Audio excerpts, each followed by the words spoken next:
If you've been tracking your food, training consistently, and seemingly doing everything right, but still can't lose fat, or if you're dealing with constant fatigue, cravings, and poor recovery despite your best effort, this episode is for you.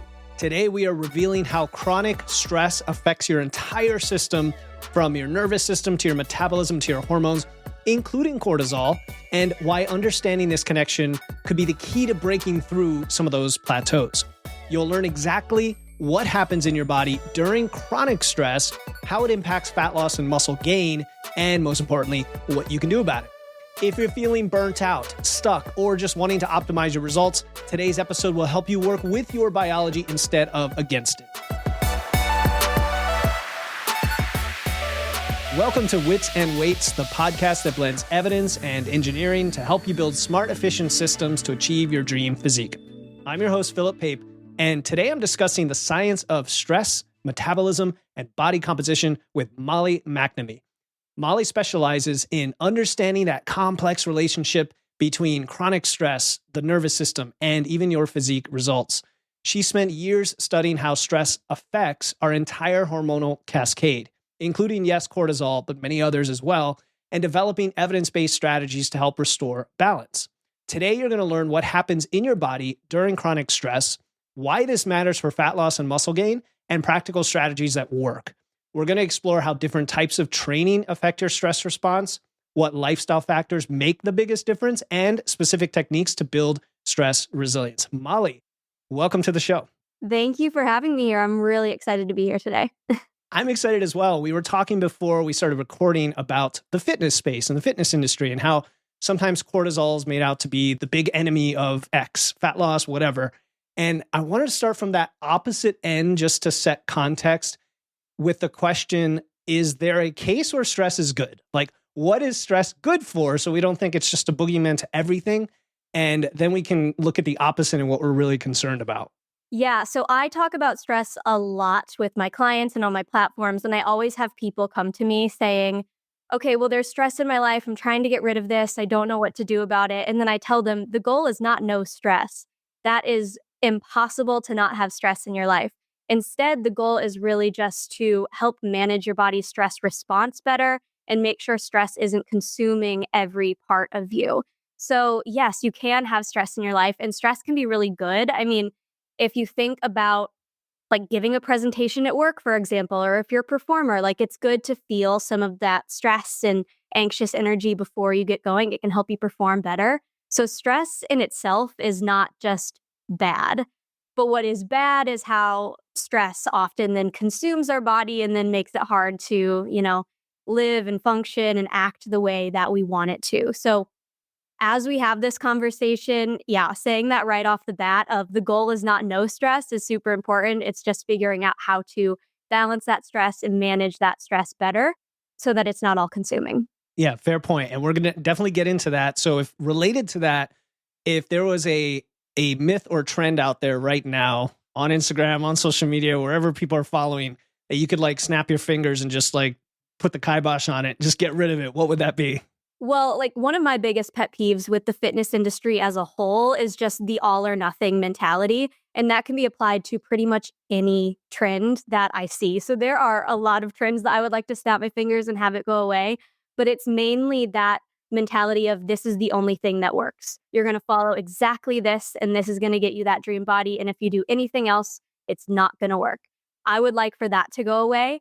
I also would really like, just from a stress point, the mentality that the only way to get in shape is to like feel absolutely dead after your workouts. I would like for that myth to completely go away, because for a lot of people, pushing your body to an extreme is making their problems worse. So that extremist nature of the fitness industry as a whole, I would like that to go away.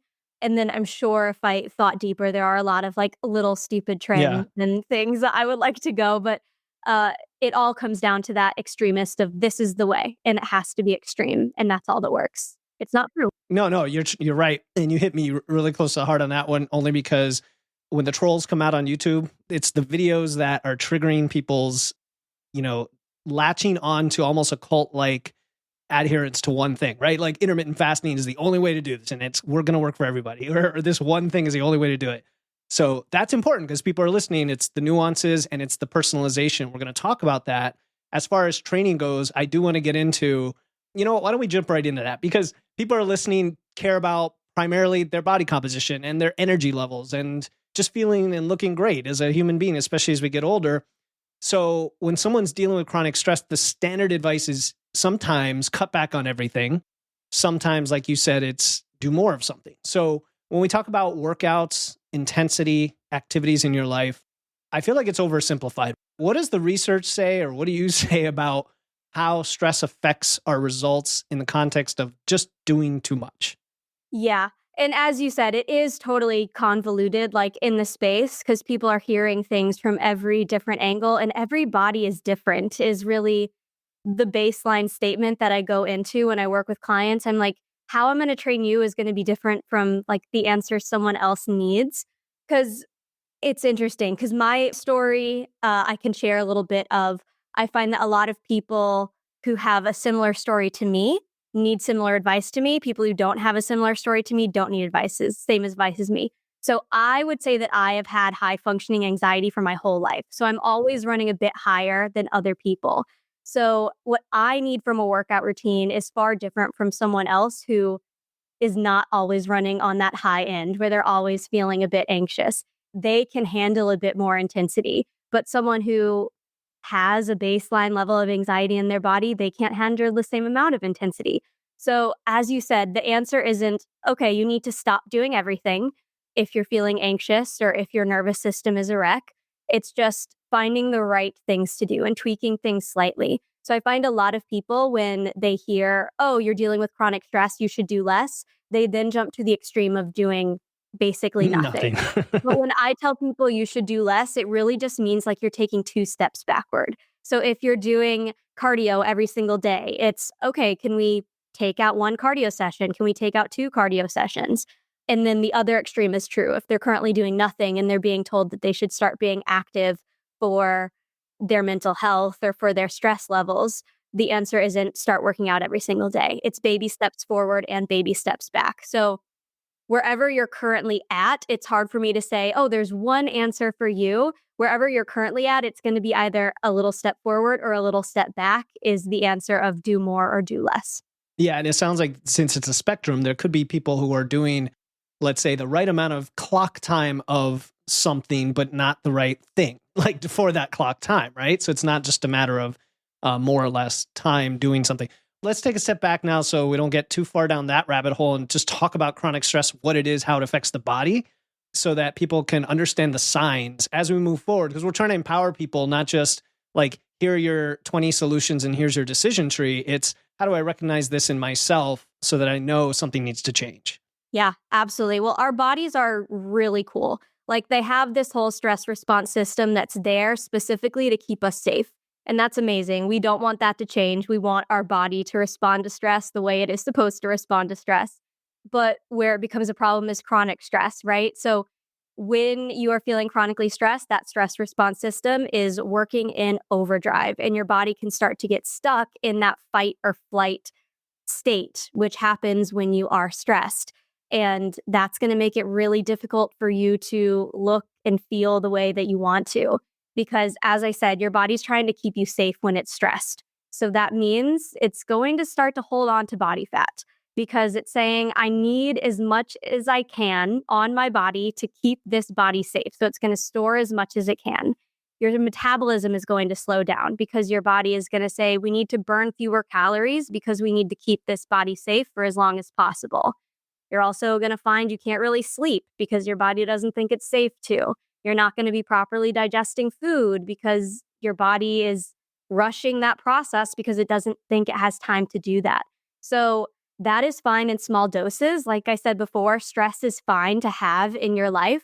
But when you're constantly in that state, you're just going to find your body's working against you. So if you're actively trying to build muscle or actively trying to lose weight and you are dealing with chronic stress, it's going to be impossible because your body is doing as much as it can to keep your body existing as it currently is. So a lot of people will feel like, oh, my body is like something's sabotaging me. My body's doing nothing that I want it to do. And that, of course, makes sense because if you're trying to burn a bunch of calories and your body is trying to not burn a bunch of calories, that's going to be kind of frustrating. So, like I said, it's amazing how our bodies operate and they like have these systems that keep our body functioning. But because of the way we all kind of live our life right now, we're jumping from one stressful thing to the next stressful thing to the next stressful thing. And then that stress response is just constantly activated. And that's going to make it hard to exist in the way that you want to exist. I mean, I experienced that firsthand where I could gain 20 pounds without changing anything about my exercise routine or my lifestyle. And I was like, well, why is this happening? This doesn't make sense at all. But it was just that stress sitting in my body that was making it hard for my body to do what I wanted it to do. So it's very frustrating, but it's also, I'm not saying that to scare anyone because there are easy ways to kind of navigate out of that.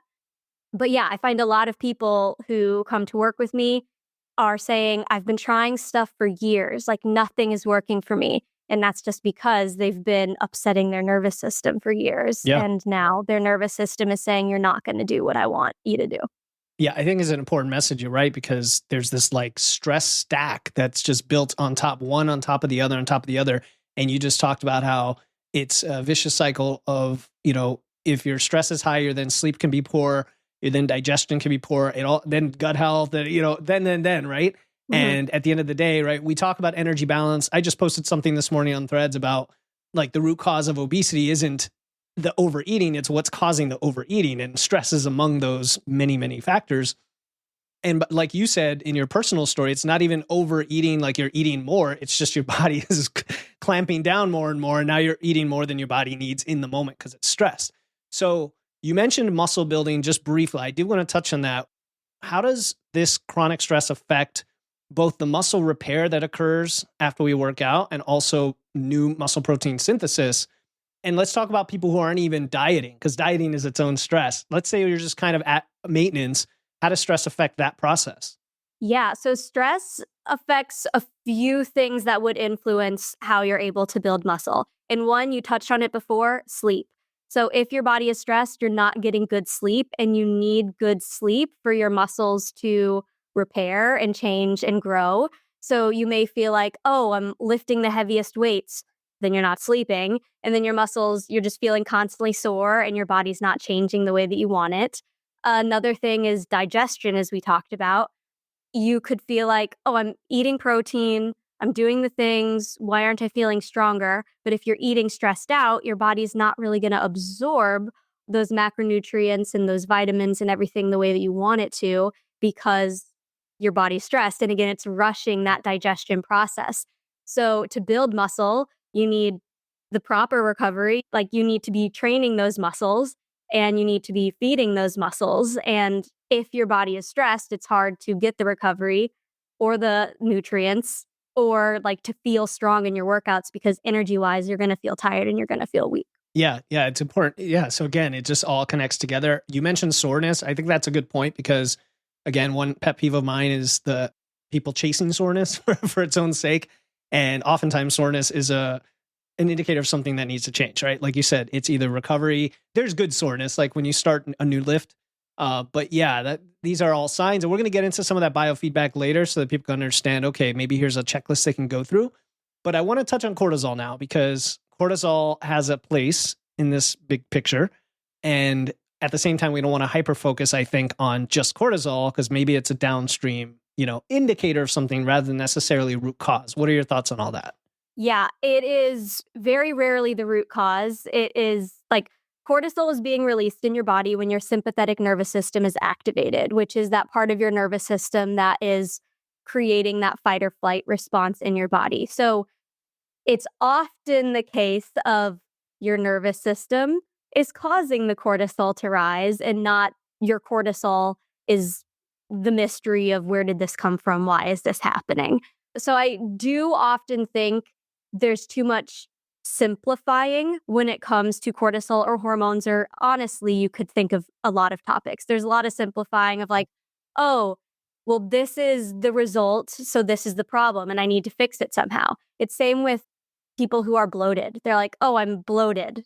bloating is my problem. Bloating isn't the problem. Bloating is the result of something else that's a problem. And that is what cortisol is. It's the result of something else that is the problem and going on in your body. Yeah, cool. Yeah, because again, there's lots of tests you can get suckered into. I heard about them. Some better than others. You know, there's the Dutch test, and I don't know if that one covers cortisol, but there's like different hormonal panels people get. And in some cases, I wonder if people are overreacting to their cortisol curves when something's completely normal for them. In other cases, it's a sign. So let's talk about the different things that then affect our stress response that we can do something about, starting with exercise and training, which we've alluded to. How do the different types of movement and exercise affect this chronic stress?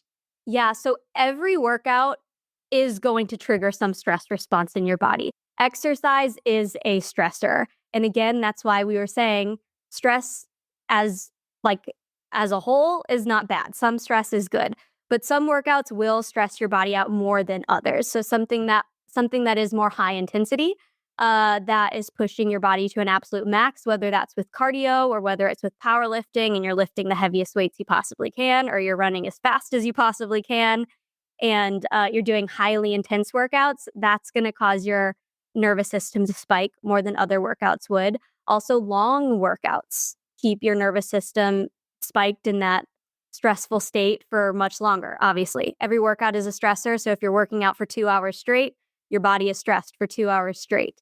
And as I said before, that's not saying endurance workouts are bad for everyone. But if you're currently in a place where, you're having active panic attacks multiple times a day and you're not sleeping and you're feeling these effects of stress going off and then being like, I'm going to run this stress away by running for 2 hours is not actually going to help you at all. So it's just knowing kind of what workout to prescribe to you based on what your stress levels are that day, that week, at that point in your life.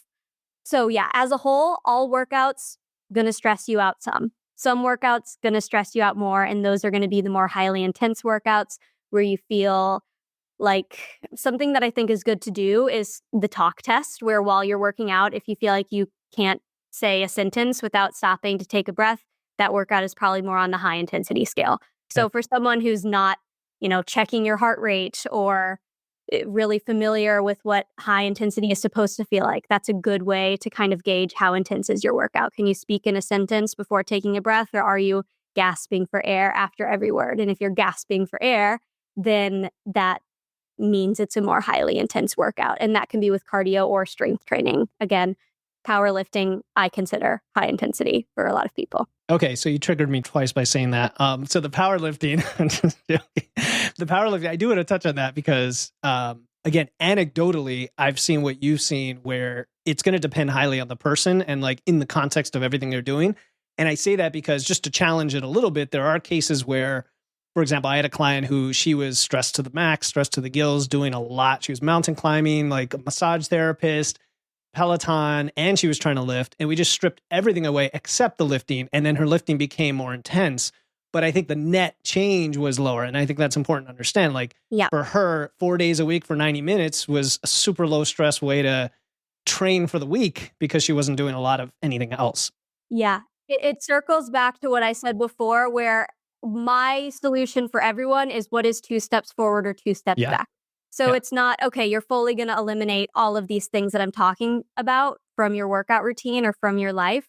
It's just dialing it back a touch. So that could even be like if, for instance, I worked with a client one time and she told me she started having panic attacks and I feel like they came out of nowhere. But this was when she started working out from home and she was doing 50-minute HIIT workouts. So she was doing long HIIT workouts. And I was like, you know what? You probably would have been okay if it was 20 minutes. But the fact that you were doing 50 is a big problem. But she was like in a bad place. So we needed to fully eliminate that high intensity from her routine. But that is just an example of just dialing it back a bit can be helpful. So it doesn't have to be, oh, you're removing all of these things from your life. I have a friend also who is going through perimenopause. Her hormones are kind of a mess and her nervous system is reacting to all of that. And she's also training for a marathon. And I'm like, Okay. oh, what bad timing.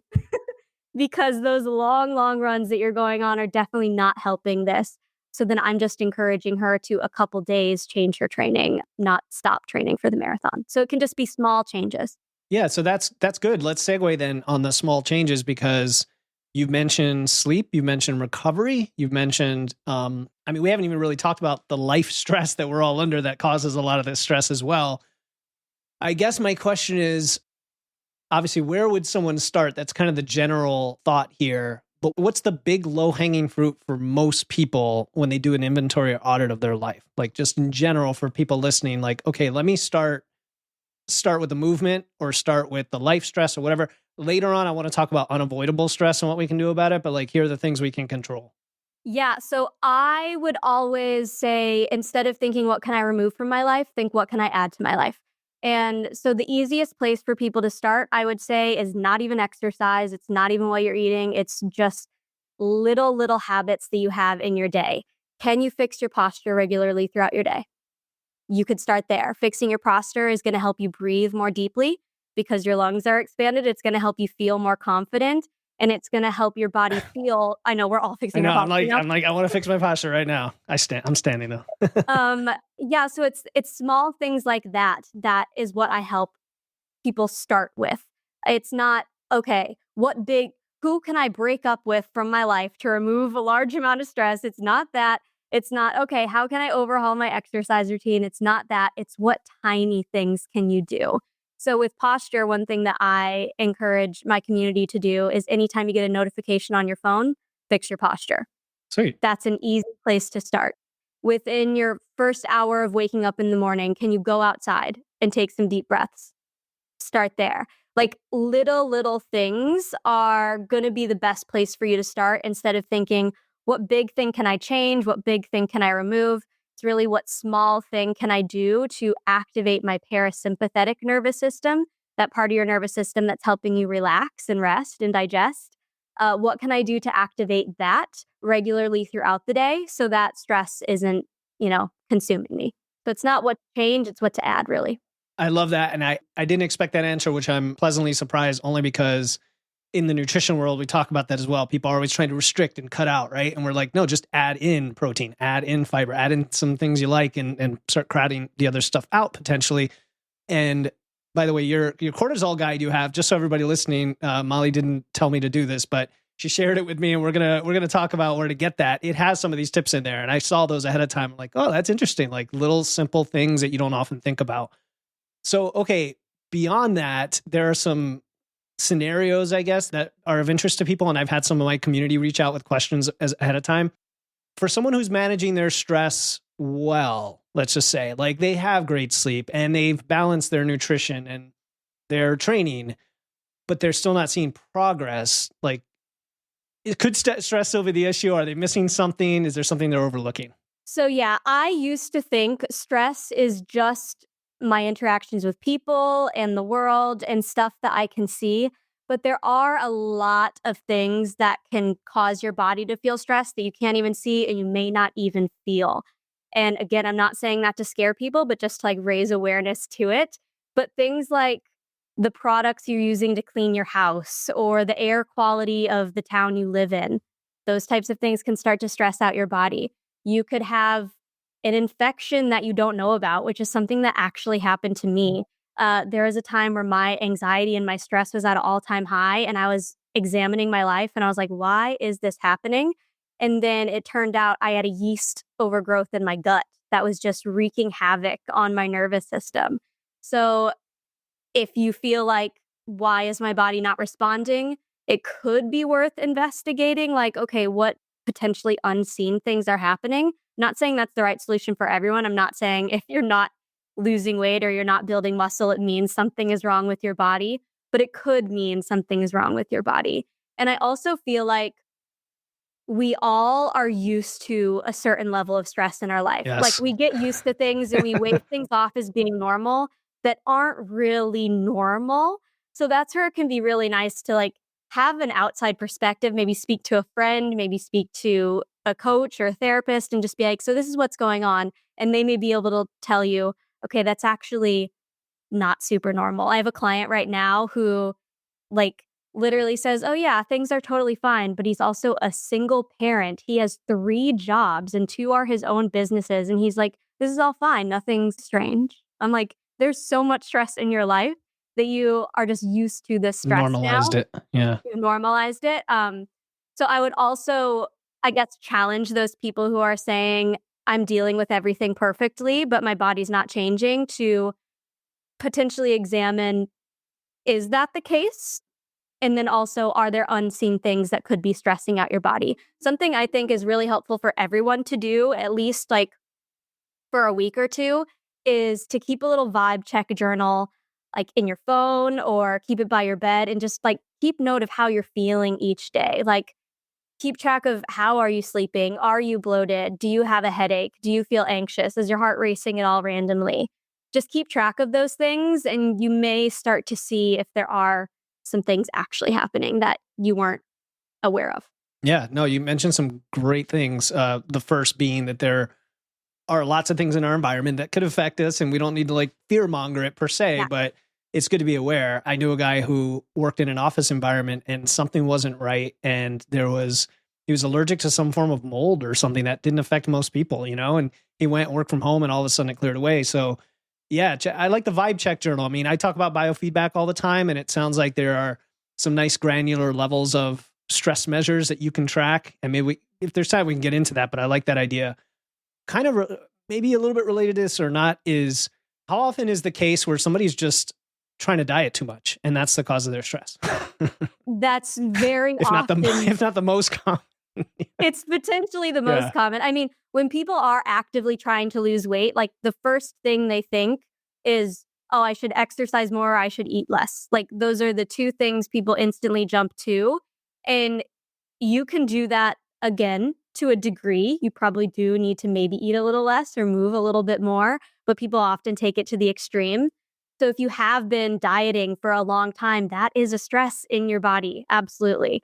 And that's like if it's prolonged and if it's been extreme, that's going to start to upset your body. And also, just like from a metabolism standpoint, when you are stressing out your body with that diet, like I said, your body's going to start to burn fewer calories through existing because it's thinking, we're in survival mode now. You're telling us we're stressed. You're telling us we can't eat. So we're going to keep you safe. Don't worry. And you're just not going to burn calories anymore or you're not going to not burn calories, but you're not going to burn as many calories through existing. And then that Yeah, can like make it yeah. extremely hard to then actually be in a calorie deficit. If you think you are, you may not even be in one, which is annoying. Yeah. So I would say It's frustrating.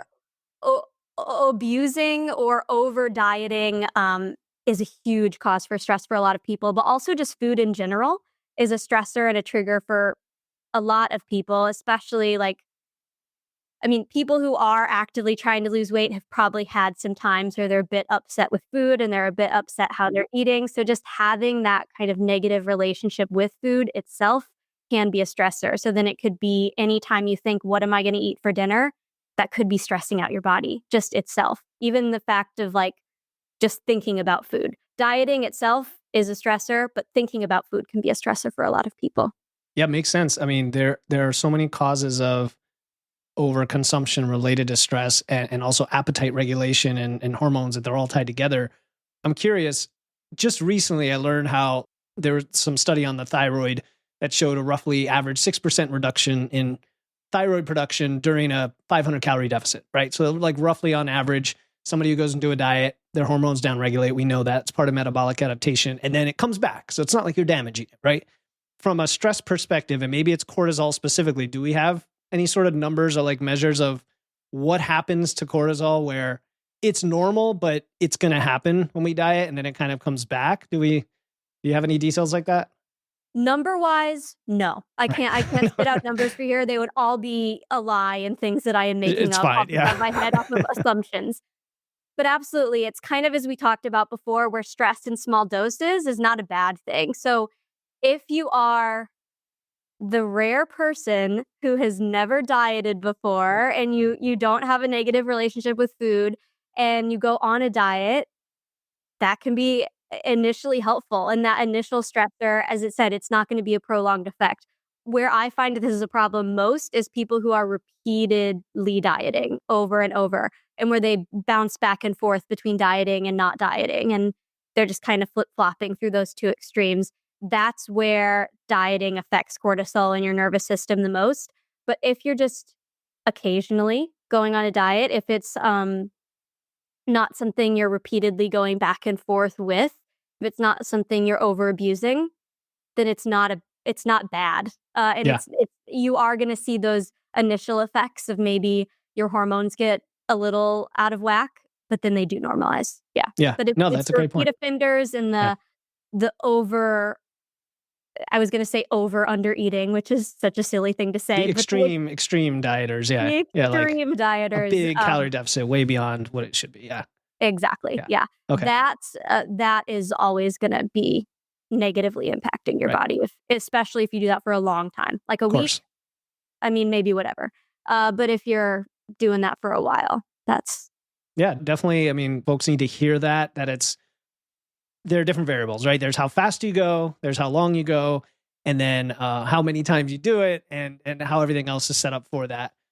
and that's exactly why it's anytime I have conversations with people, I say I wish it was black and white. Like I wish I could be that coach who presents things as like a black and white thing because it's much easier to sell. So yeah, But for most people, it's not. It's like when I first start working with someone, there's a whole conversation of what has your life looked like up until now, because that influences then what your body is willing and able to do in this exact moment. for sure. There was a recent study that looked at fat cells and again showed how our history of dieting affects the fat cells kind of resilience and ability to store fat faster and more easily, right? Not necessarily that we produce more. I know that used to be a prevailing thought. I think that's much more rare. We've seen in the evidence that we create more fat cells, but it's epigenetics like at its finest. So that's cool. Now, what about the opposite end where we have people who have lots of life stress, like shift workers? I just had someone before this. I said, "Hey, Molly's coming on. Do you guys have questions?" And he's like, "Yeah, I've got 16-hour shifts in a truck and like sleep cycles all over, and they can't change it." Like we're talking caregivers, moms and just nurses. Like there's so many people that have that stress. What's the most realistic, like no excuse advice that you'd give them to help make progress anyway? That makes sense. Yeah. So depending on what the extreme is, like if you are working 16 hours and that type of thing, first advice would be you need a routine that you stick to. Like you need to stick to it as regularly as possible. And then those people, I would especially say those smaller things are going to be really powerful for you. So if you are working 16-hour shifts and it is like a highly stressful 16 hours, again, anytime you hear a phone ring, can you fix your posture or take a deep breath? Like what small things can you incorporate into your kind of hectic day so that you are keeping that stress balanced in your body and it's not getting out of hand? But the biggest thing is you need to have a set routine of like, okay, this is when I'm going to go to sleep. This is when I'm going to wake up. This is like how I'm going to wake up. This is my morning routine. This is my nighttime routine. Having those routines in place is going to be incredibly helpful, because I find for a lot of people, because I've definitely worked with some people before that have hectic like 3-month periods, and they're like, okay, this 3-month chunk in my life is absolutely chaotic and it is every year, but I just like suffer through it. You need a routine instead of just suffering through something. So if you're waiting for your next vacation, if you're waiting for your next break to like get back on track, set the routine, make it work with the chaos. No, I love it. And is the reason for that the simply having the consistency, or is it because our bodies respond better to predictability? Both a bit. I mean, our bodies feel safer with that predictability. And a lot of times where stress becomes a problem is your body does not feel safe anymore. It's just always kind of on edge. So our bodies feel safer with that predictability. Also, having that routine is going to help you sleep better. It's going to help you digest food better. It's just going to help your body function a little bit better, because especially with like a nighttime routine and stuff like that, I always compare it to toddlers, how toddlers have to have like a set list of Yeah. things that they do or they won't sleep And their nap time and everything. in their Yeah. nap time. And you're like, as adults, we're still kind of the same. Like if we have a routine, our body is going to respond to that routine more effectively versus if we're just like trying to survive and get through it, that makes it difficult. And I know like I have lots of clients who are parents and they're like, yeah, well, I can have a routine and like it's the best of my intentions to stick with that routine, but then a kid can throw me off of that routine. Allowing your routine to not be so hard and rigid is also an important thing where it's like, okay, well, I have to wake up and I have to do this 10-minute meditation or my life is ruined. Like there needs to be That's some stressful. Yes. flexibility. There needs to be routine, but there needs to be flexibility within the routine. I hope that makes sense. Mhm. Where it's, I even encourage people to kind of have a plan A and a plan B, even with their exercise routine, where it's have the thing you want to do and then have a plan B in place so that it's not the end of the world if you can't do that initial plan A. So maybe having a couple of options for your routine is also a good idea. Yeah, the kind of not rigid flexibility, but flexibility with guardrails or guidelines, whatever you want to call it, is super empowering because I know the sleep side of it, people often have random like sleep times, even though their wake times are consistent. That's a problem, right? Everybody knows about an alarm in the morning, but nobody sets an alarm at night, right? Like that's Yeah. pretty common. So thinking Yeah. about those things, you called us all toddlers, which I appreciate because because I have two kids, 10 and 12, two daughters, and part of my personal journey of wanting to be fit I'm 44 now is to play with them and to like be a kid with them. So let's talk about play for a little bit. I wasn't even going to bring this up, but like I think that's a huge part of it, whether it's play or hobbies or just really fun diversionary things and where that fits into stress management. What are your thoughts? Oh, it is so helpful. I mean, even just like if you were to Google, actually, I'm not sure if this would be the first thing that you could Google, but if you were to ask what's one of the easiest ways to activate my parasympathetic nervous system, smiling, laughing, like those things are super helpful for helping your body feel safe. So doing things in your life that allow you to smile and laugh and enjoy and feel relaxed are so important. And I also say the same for your workout routine as well. Like if you're having fun with your Mm. movements, that's even more beneficial versus if it just feels like, 40 minutes of torture, then that's less enjoyable to your body. But yeah, and I find as adults, it can be tough to make time for those hobbies and make time for that quote unquote fun, but it is super important too. So something I do in my own life is, and I know maybe this sounds a bit crazy to people listening, but I write a schedule for everything. So I have a to-do list that includes my work to do, my like personal chores, and also my fun. Like I put my Cool. fun on my to-do list, and I'm a big advocate for putting yourself on your to-do list instead of just being like, okay, I got to do all of this stuff. And if I have time for me, I'll get to me. But add yourself and add your fun and add your self-care to your to-do list. Literally, if you need to, set aside time for it. Like have an alarm go off at like 2:37 and just know you have 5 minutes to do something fun at that time. Mm. Like literally plug yourself into your to-do list, whether it be fun and play, whether it be a hobby, whether it be taking a bath. Like it could be Mhm. whatever you want it to be, but plugging yourself into your schedule is super important. And whether it be play or relaxation, it's important. That's a good one because we talk about prioritizing all the things we have to do and that are important to us and it's all serious but why not put in the fun time? Even just nothing time, like just put in time where you're like, this is reserved to do whatever I want and we'll see what happens. And I know for a lot of people that could be like, oh, that's so impossible. Like I need to be showing up for all of these things. But I think it's important to remember that if you're not feeling your best, you can't show up 100% for all of those things. Like it's going to take you longer to read an email if like you're experiencing like some brain fog, if you're kind of sleepy. Like if you take even just 5 minutes out for yourself, you may find you get your tasks done faster and more effectively because you gave some of that time back to you and you're feeling more energized because of it. Before I started working with Philip, I had been trying to lose weight and was really struggling with consistency.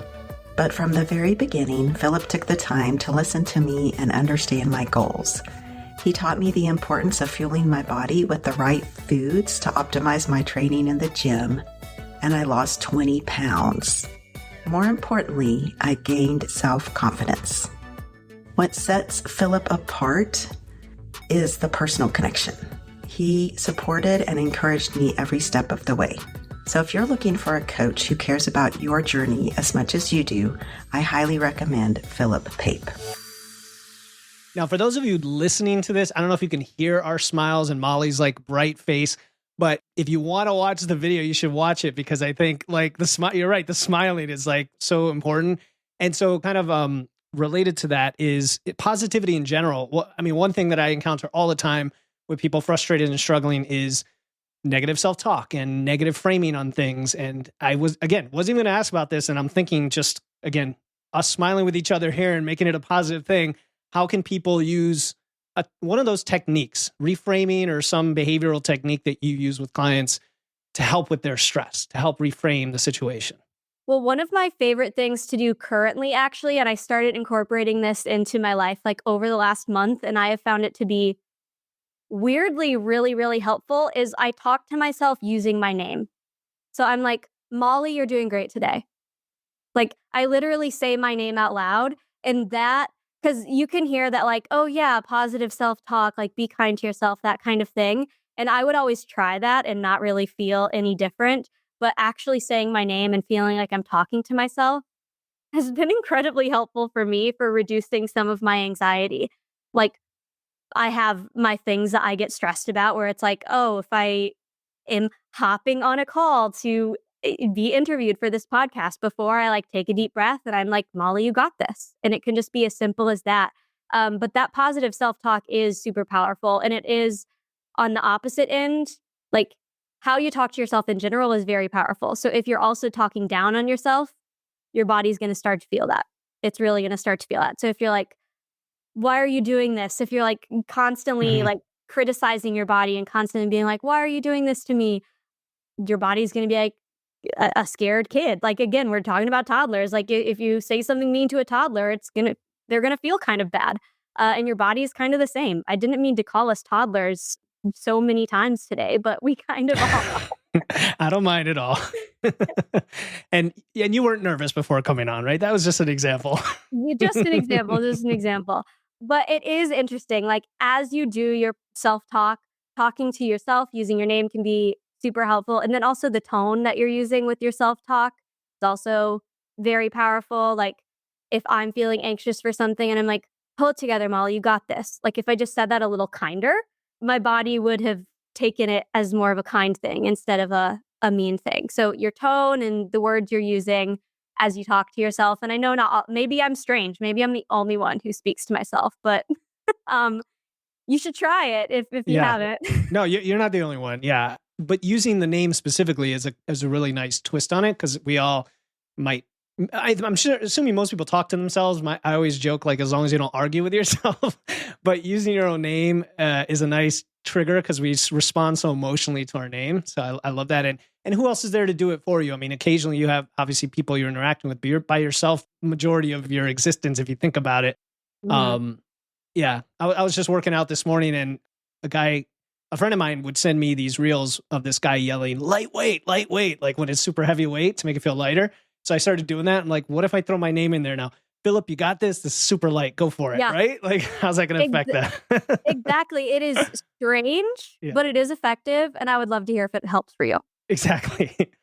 All right, cool. Yeah, because I am a fan of positive psychology, which is a whole separate field. If you haven't gotten into it, Molly, look it up. It's like it sounds the same as psychology, but just putting the word positive in front of it, it's a whole separate field of where, and I'm not trying to like mansplain. It's just something I'm excited about. Sorry, Molly, is that like psychology looks at what's wrong with our brain and positive psychology looks at what we can do positively in our life. And they're not considered opposites. It's like they're two independent things. Yeah. Just like you talked about adding in things to your life. It's not that we're trying to have opposites and cancel things out, right? We're trying to add things to our life. So that sounds cool. I'm going to look that up as soon as we're done here because I'm positive so fascinated. It's only like a 30-year-old field. I think it started in the 90s. It's pretty recent. Amazing. Okay, so I think we're starting to wrap up here.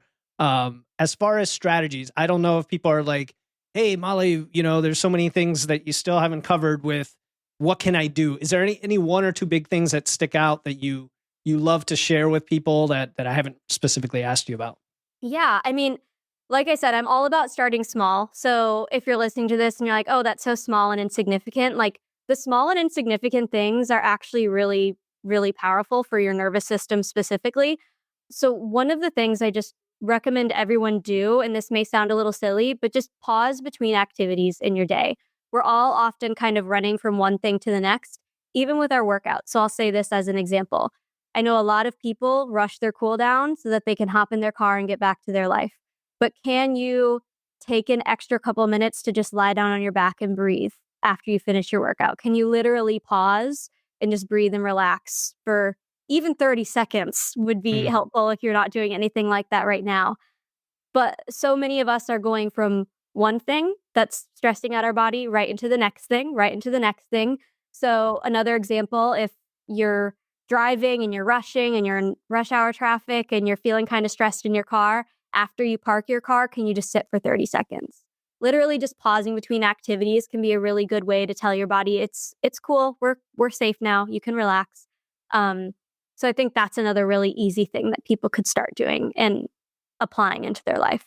Yeah, I can see how, how powerful that would be because I'm reflecting on my own most of my days where it's like one thing to the next to the next. Even when you don't have it, I say even when you don't have it scheduled. I mean, if you're listening to this, think about it. Think about your own life every day. Even when you have time, how often do we just keep filling in that time and go? Yeah. Right? It's like the Mhm. next thing, go do the chore over here. Oh, now I have 5 minutes to do this. Let me go do this. It's just constant.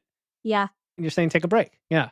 Eating is a good place to do this as well. A lot of people will just like have the meal in front of them and start digging in. But if you could stop and take like 2 deep breaths before you start eating your meal, that's going to help your digestive system feel calmer so it can work better as you eat that food. And it may, again, sound small and significant, but if your body's feeling calmer while you're eating and you are maybe following a certain diet where you've maybe increased your protein or you've increased something because you have these physical goals, feeling calmer while you eat is going to help you absorb that food and those nutrients better so that you can get the results that you're looking for.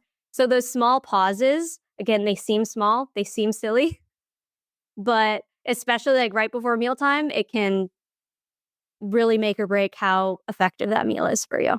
All of these little stress snacks or stress management snacks or whatever are really great because the typical advice is like start a meditation practice or do yoga or right. And it's like these big things that you're like, no, I'm not going to do that. Like, Yeah. No. right. That sounds like where you've come from to get to this point. So things that actually work for people. Exactly. I mean, Yeah. I am someone who is an overachiever, so it is kind of funny for me to like always be advocating for the small things. But I know like meditation, you said, for example, yeah, when you look up how to relieve stress, it's often, oh, journal for 30 minutes, meditate for 30 minutes. And I'm just like, can you talk to yourself out loud for 15 seconds and that's your journaling? Can you just close your eyes for 30 seconds and that's your meditation? Like, can it be simpler? Yep. So, with everything, if you're trying to incorporate a new habit into your life and you're having a tough time sticking with that habit, I would always ask yourself, how can I make this simpler? Yeah. Because as you try to incorporate new things into your life, it should not feel impossible or that's going to start to stress out your body. So make it simpler for yourself and then just build on that. It's a great message. And I appreciate your perspective on all this, as well as your positivity and your smile and helping me de-stress through this conversation because I always love talking to great people. So where do you want listeners to find you, Molly? And also, I know we're going to throw a guide in there for folks, so feel free to talk about that. Yeah, I mean, I know the topic of stress and hormones and all of that is like taboo and kind of dramatic. But yeah, if you have been listening to this and you've been relating and you're thinking, okay, stress is relevant in my life, what do I do about this? Then I have written an ebook that I would love to give your listeners for free. And it's all about mastering your stress hormone cortisol. And it's filled with a lot of practical and personalized tips that'll just help you figure out really what cortisol is, first of all, and why it matters, how to identify if your body is producing too much cortisol. There's a really big symptom checklist in there that may be helpful for some of you. And then it also gives even more of these really simplified tips and lifestyle changes and habits that you can start to incorporate into your life to keep your stress hormones happy. So if anyone wants that, it is on my website, which is just my name, mollymcnamee.com/cortisol. But I'm also all over the social medias. If anyone wants to connect with me, I'm on Instagram under my business name, which is mfit.workouts. And I post stuff on there all the time that's more just like simplified tips like I've been talking about today. But also, if you just need someone as a part of your support system, feel free to message me, and I'm always just down to chat. So if you're feeling kind of lonely, I know how lonely it can be when you're trying to lose weight or you're going through some mental health struggles. So just reach out. You don't have to be alone. There you go. If you appreciated Molly's effervescent attitude or appearance today and all her great stuff. And by the way, I did take a look at the guide. I always ask for guests ahead of time to share it with me. And I think it's awesome. Totally subscribe to everything she's saying. So definitely go check it out. Follow her on IG, reach out. Seriously, send her a message. Please do. I know I ask for people to reach out to me, and few people do it because I know you're afraid or maybe not sure if they're going to respond. Molly's going to respond. Reach out to her, and then we're going to do an IG live in January, right? So follow her page just for that. Page, feed, you know what I meant, profile. All right. So Molly, thank you so much for coming on. We're going to put those in the show notes, and it's been a blast. Yes, thank you so much. This has been really fun.